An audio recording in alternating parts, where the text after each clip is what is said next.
Hey, what's good, YouTube? Today we're gonna be react to Swish Out everything the 2023 NBA season is proving so far. So let's see what Swish Out we're gonna be talking about. Grass is not always greener. Like, there's not a lot of guys in the NBA like JB. Like, so, or if you want to get rid of me, like, not to toot my own horn, but I think I'm one of the best players. So I would, I couldn't imagine why you wouldn't want to have two of the best players that are under 25, on your team. And yeah, there are certain rough patches throughout the season, but we've won way more games together than we've lost.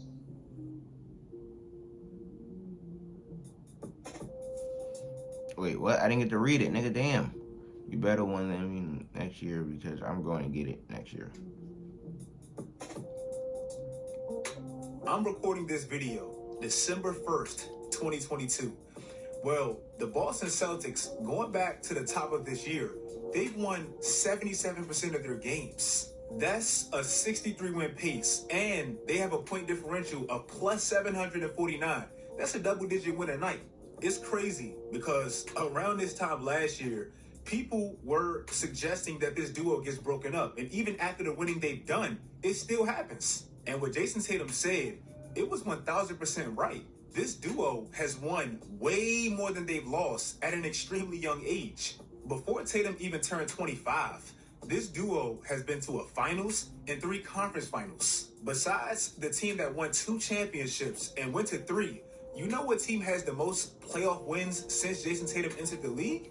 It's the Boston Celtics. So breaking up this duo never made sense. Now you look at this mature Celtics team in 2022, a team that's had hurdles, yet they still haven't missed a beat. They lost Ime Udoka in dramatic-ass fashion. They lost Danilo Gallinari before the season even started. They have still yet to play with their defensive anchor, yet this team is still 18-4. This season, the Celtics are on pace to have the best offense in NBA history. Obviously, a lot of that is the big leap of Jason Tatum and Jaylen Brown, but also the perfect surrounding cast that fits like a glove. Malcolm Brogdon joined this team and embraced the role off the bench, and right now he's shooting 50% from deep on 4 attempts. This team has nearly 5 players shooting 4 3-pointers or more a night, and they're all shooting 44% or better from deep. That's insane. As a team, they lead the league in 3-point attempts and 3-point percentage. You know the last team that did that? It was the 73-9 Golden State Warriors. But one thing that Warriors team kind of always struggle with that this Celtics team doesn't, they don't even really turn the ball over. They're 24th in turnovers a game. This is how efficient my MVP so far, Jason Tatum, has been playing this year. Out of all 10 players that lead the league in usage percentage, he's the only one not averaging 3 turnovers a night. With the shooters this team is surrounded with, allowing Marcus Smart to damn near average 8 dimes a night, and the fact that they're getting one of the best defensive players back, Robert Williams, look at the impact he's made. I don't know why anybody would ever want to break this duo up for anything. Like, they win. It's proven. The Rudy Gobert experiment, thus far, it's been extremely weird. And with Cat being injured now, it's going to be interesting to see where it goes from here. The crazy thing about this trade, it's not even Rudy's fault per se. When people call this trade historically bad, it's not that Rudy Gobert can't still have the impact that he had in Utah. It's the players and assets they lost for a player that can only produce so much. In this trade, they lost 2 big pieces that made them a lot of what they were last year. Jared Vanderbilt and Patrick Beverley. Last year, the 2 players with the highest defensive rating on their team was Jared Vanderbilt and Patrick Beverley. The player that was second for them last year in steals was Jared Vanderbilt. The player that was first for him last year in deflections was Jared Vanderbilt. Jesus Christ. It's the energy they brought and the little things they did that I believe Minnesota is now missing. I know he's not playing the best now in LA, but last year, who led this team in charges drawn? It was Patrick Beverley. Last year, besides their big 3, who had the highest plus minus? It was Jared Vanderbilt and Patrick Beverley. I know that was a lot of talk about Jared Vanderbilt and Patrick Beverly, but now without them, they're relying heavily defensively on D'Lo, who's unattentive and very slow-footed, Anthony Edwards, who has the potential and the athleticism to be great defensively, but he's unfocused at times and he's pretty inconsistent, and Cat, who's still getting used to playing with the big like Rudy Gobert. If you look at their top 5 net positive lineups last year, 4 of the 5 included Jared Vanderbilt, and that was the energy and passion he brought to that team. Now, you scratch all of that for Rudy Gobert, and it's only so much he can do. And this is why this Minnesota Rudy Gobert experiment is so weird to me. When Rudy Gobert is on the court, they're great defensively, yet they struggle offensively. I'm not saying this experiment is all-time bad yet, because last year they were 500 after 22 games. This year, they're 500 after 22 games. But now with Cat being gone for who knows how long, and what we've seen when this group was together, I'm not going to lie, I'm not too optimistic about it.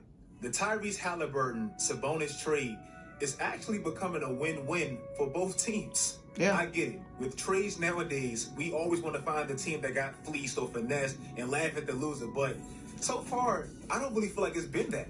Tyrese Halliburton is becoming, if not is, the best young point guard in the NBA in a traditional sense. This man is 22 years old, and he's first in total assists with 33 more than Trae Young in 2 less games and 17 less turnovers. If you want to know how effective he is as a distributor within the flow of an offense, which is extremely rare, I gotta watch more Pacers games he has because they've been doing this shit.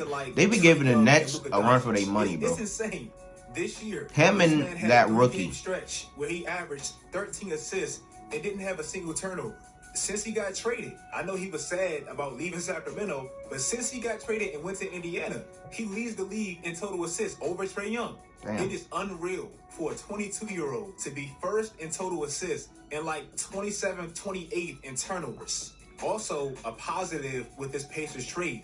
I remember last year, this article about how Miles Turner was kind of being hindered playing with Sabonis. Sabonis really couldn't shoot, meaning Miles had to take 4 threes a night, which has went down since that trade. And now since getting Tyrese Halliburton, in less minutes, Miles' numbers has went up all across the board. Also, on the other side for Sacramento, with the quick evolution of Tyrese last year, it was probably hurting De'Aaron's ability to truly maximize his skill set, and Sacramento needed him to because he was on a big contract. You could see in their last 24 games together, Tyrese was quickly becoming their best decision maker and probably their best player overall, and De'Aaron was struggling because of it. But now, without Tyrese, look at De'Aaron since. The Kings added Kevin Huerter, who's shooting 45% from deep, and he fits a lot better with De'Aaron Fox. They stole Malik Monk from LA and paired those old Kentucky teammates back together. And right now, they have the 3rd most efficient offense, only behind Phoenix and Boston. So right now with the Pacers, you have Tyrese, Benedict Mathurin, Buddy Hield, and Miles Turner. And they're in the East. In Sacramento, they've become like the surprise team in the NBA. And give Mike Brown his credit. He's changed the culture. They even have this new beam thing when they win. Everything to me seems like a win-win. And I'm happy for both sides. In my bold predictions video 2 months ago, I picked the Lakers to win 50 games. And yeah, early in the season, my ass got laughed at. I'm not even making it seem like, oh, yeah, they're winning some games, so yeah, I told you so. Because after a few losses early in the season, I was even questioning my own logic. But one thing I did say, I'm not saying they're going to win 50 games, whatever, I'm probably wrong on that. But one thing I did say that I'm seeing the impact of now, they missed what I now believe to be their best player, Anthony Davis, for half the season.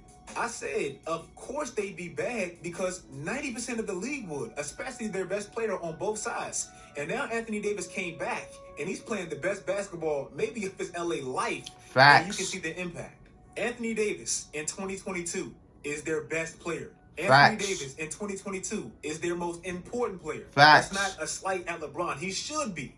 When LeBron went LeBron's down old, against Sacramento, and he missed like 5 games. Look at what Anthony Davis has been doing. 30 and 16. What Vince Carter said the other day, I believe has a lot of truth to it. It took LeBron going down for Anthony Davis to unlock what he used to be in New Orleans. in those first 11 games, when Anthony Davis was still kind of deferring to LeBron and LeBron was hurting them because he was missing a lot of shots, Yes. they were 2-9, and they had a point differential of minus AD 92, got to take the lead and be like, bro, damn give me the near ball, 10-9. bro. When LeBron went out, Yeah, LeBron, you my sidekick Anthony now, Davis' dog. play ignited them winning 6 out of their last 9. Should have been 7 if they didn't lose to Indiana. And now they have a point differential of plus 69.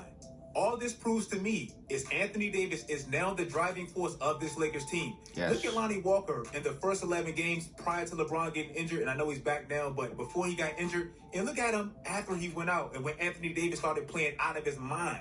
Austin Reeves, oh my God, the exact same thing. Christ. As soon as LeBron got hurt and Anthony Davis started playing great. This team is still not the best three-point shooting team. Yeah. But if they're not going to be the best team shooting from deep, they have to at least combat that defensively. Facts. Last year, they were awful defensively, and a lot of that is because they didn't have Anthony Davis. With Anthony Davis, they were top 10. Without him, they were by far the worst. So at this point of their careers, and like I said, it should be this way. LeBron was playing great last year. They were still losing a lot of games. Anthony Davis is the cake, and LeBron is very important icing, but he's icing them. And lastly, the Orlando Magic 1,000% made the right choice. Around the draft, Woj had pretty much reported that the top 3 picks were set in stone. Jabari Smith Jr. is going to Orlando. Chet Holmgren is going to Oklahoma City, which he did. And Paolo Banchero is going to Houston. That's what we all thought was going to happen. But Orlando surprised everybody and picked Paolo, a player that didn't even work out in Florida for him.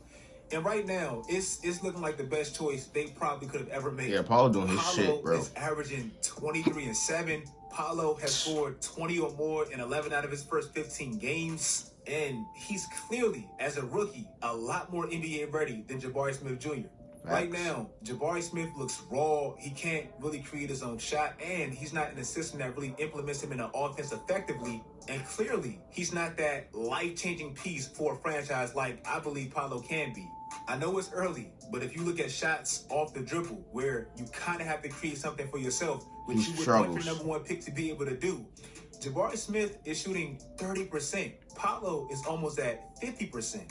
In Paolo's first game, I mean, he damn near scored 30. He was the first rookie to score that much since Allen Iverson in 96. He was the first rookie to score 25 and 5 since LeBron. So it was pretty evident. So right now, a quarter into the season, Paolo really aggressive, bro. For about 3 years.